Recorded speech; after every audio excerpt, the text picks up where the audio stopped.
আজকে বাজারে গেছিলাম, তখন দেখি আমার একটা পরিচিত দোকানে হালখাতা হচ্ছে। তখন উনি আমাকে ডেকে বলতেছে, ভাবি আপনার জন্য এক প্যাকেট মিষ্টি আছে, নিয়ে যাবেন। কিসের মিষ্টি?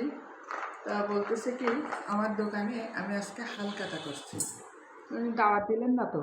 তা বলতেছে, দাওয়াত দিলাম না, আপনার নাম্বারটা আমার কাছ থেকে হারাই গিয়েছে, তাই আমি দাওয়াতটা দিতে পারিনি।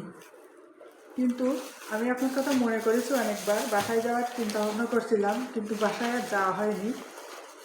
তা আপনার জন্য আমি মনে করছি বিকালবেলায় আপনি হাঁটতে আসবেন যখন, তখন আপনাকে এইগুলো দিব। আপনার জন্য আলাদা একটা প্যাকেট আছে, একটা ক্যালেন্ডার দিয়েছে, একটা ব্যাগ দিয়েছে, আর আমাকে এগুলো গিফট করেছে। এটা অবশ্যই এই তিনটা আমি নিজে কিনে নিয়ে আসছি, আর এইগুলো উনি দিয়েছে, আর আমি খেয়ে ফেলছি অনেকগুলো।